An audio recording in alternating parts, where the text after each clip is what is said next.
Salut à tous, c'est Mickaël, j'espère que vous allez bien. Aujourd'hui, je vais vous présenter quelques outils qui sont assez méconnus de la scène cybersécurité. Tout simplement parce que ce sont des outils qui permettent de faire des analyses et voir un petit peu ce qui se passe d'un point de vue malveillant sur Internet. Alors si vous aimez toutes les vidéos sur la cybersécurité, je vous invite tout de suite à vous abonner à la chaîne YouTube où vous retrouverez plein de bons conseils et vous retrouverez plein d'outils que vous pourrez utiliser dans le temps. J'ai envie de vous présenter deux outils particulièrement aujourd'hui. PulseDive qui est le premier et après on parlera de GreyNoise. Alors PulseDive, c'est un outil de thread intelligence, donc qui est très utilisé par tout ce qui est milieu en fait des opérateurs de sécurité. Et ici, il va vous permettre de récupérer un petit peu les tendances de tout ce qui est en train de se passer actuellement sur Internet. Donc ici, si on ne veut pas trop s'embêter, on va aller chercher différents éléments, mais surtout on a une partie Explore qui va nous permettre d'aller chercher différents termes qui peuvent être actuellement en lice.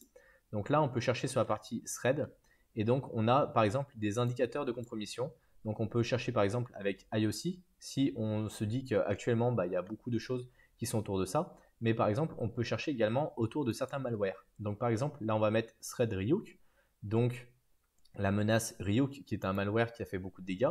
Ici on a différents éléments sur le malware, donc là on voit que c'est une catégorie de malware, on voit qu'il y a différents éléments qu'on peut récupérer, qu'il affecte majoritairement les technologies Windows, qui fonctionnent en command and control de manière assez simple. Et ici, on voit que c'est vraiment un ransomware. Donc là, on peut par exemple récupérer d'autres informations et même l'ouvrir en fait dans un panel complètement dédié. Donc ça permet de comprendre un petit peu mieux comment ça fonctionne. Ici, vous pouvez, via les indicateurs, comme je vous le disais, aller récupérer d'autres informations. Par exemple, on va chercher avec tout ce qui est risque critique et il scanne en permanence le web. Et là, par exemple, on voit qu'on a un site en fait qui est suisse dans lequel on a différentes informations avec un port 22 et un port 80-82 ouvert. Et ici, on voit qu'il y a un JS Miner. Donc, c'est un logiciel qui permet de faire du mining, en fait, qui est dispo dessus, et déjà depuis en fait 4 ans. Donc, on voit qu'en fait, cet acteur, il a été compromis ou qui met à disposition quelque chose de malveillant. Donc, c'est pas forcément très utile d'aller sur ces éléments-là. Donc voilà, ce site, ça permet vraiment d'identifier des choses qu'on n'aurait pas forcément pu identifier. Et lui, c'est vraiment une approche thread d'intelligence. Donc, on est vraiment là pour identifier des menaces et non pas des vulnérabilités. Donc là, c'est plutôt, on va blacklister en fait les sites qui font ce genre de choses. Donc là, par exemple, je sais pas, on a Mon1 et ici, on a par exemple un nom de domaine qui est suspicieux. Alors pourquoi ce nom de domaine il est suspicieux? Il faudrait voir en détail, mais globalement, ici, on voit à peu près toujours la même chose. Donc je pense qu'il a pu identifier certains risques. Après, on peut regarder par exemple les menaces. Actuellement, par exemple, on a le CryptoLocker, on a Nanocore Rat qui se déploie quand même assez rapidement.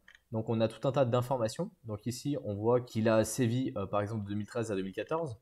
On a également différentes vulnérabilités qui sont plus ou moins à jour et plus ou moins récentes. Et après, on peut bien sûr se créer un compte pour avoir différentes informations pour pouvoir remonter dans l'historique. GreyNoise est un site qui est vraiment extrêmement puissant parce qu'on peut explorer en fait les tendances et voir un petit peu ce qui se passe de mal en ce moment. Donc les tendances sont plus ou moins à jour en fonction des informations qui sont récupérées et c'est là où je regrette un petit peu parce qu'en fait elles ne sont pas forcément classées dans l'ordre. Donc là on a des tendances sur la partie 2021, mais si on par exemple on prend ici la tendance sur l'exploitation qu'il y avait sur la partie Big IP qui est un pare-feu qui permet de faire de la sécurité de projets depuis l'extérieur, on voit par exemple sur les 30 derniers jours qu'on a eu un pic en fait de ces exploitations-là qui était aux alentours du 10 septembre. Donc on a différentes informations qu'on peut récupérer comme ça en termes de tendance, ce qui est très agréable. Donc après on peut utiliser également des tags pour aller crawler et pour identifier différentes informations. On peut voir ce qui se passe actuellement aujourd'hui. Et donc là on peut prendre par exemple une IP. Donc ici on clique dessus. Donc là on voit qu'on a différents ports qui sont ouverts. Et là on voit que cette IP là, qu'est-ce qu'elle fait? Eh ben, elle est dans les tags Tomcat Manager Brute Force Attempt, c'est-à-dire qu'il y a des personnes qui ont essayé de brute forcer son authentification. Et on voit que cette IP, elle est en Indonésie, dans la ville de Jakarta, et on voit que c'est globalement peut-être un Linux qui est peut-être un peu ancien. Donc ça nous permet de récupérer un petit peu les tendances, de savoir ce qui est en train de se passer en ce moment, de voir s'il n'y a pas certaines personnes qui sont en train de se faire attaquer et par quel type d'attaque elles sont en train de subir. Là actuellement, par exemple, on peut voir que c'est du brute force SSH. Ici, on peut voir que c'est Mirai, donc c'est sur la partie plutôt IoT. Donc là, on a voilà, les top tags. Donc ici, c'est des crawlers sur la partie SMB. On a des web crawlers, on a du SMB scanner. On a différents en fait, OS qui sont impactés en priorité. Donc on voit les OS 7 et 8.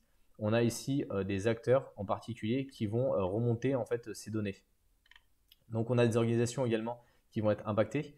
Donc on a tout un tas d'informations. Vous n'êtes pas obligé de vous créer un compte pour pouvoir scroller et aller vous balader un petit peu.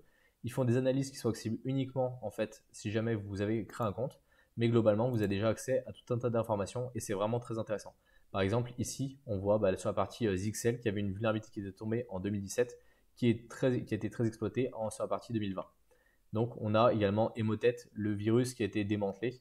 Donc lui, on n'a plus trop de soucis à se faire de ce côté-là. Et là, on a Mendiant, la société qui a remonté des informations, la société qui a été rachetée récemment par Google.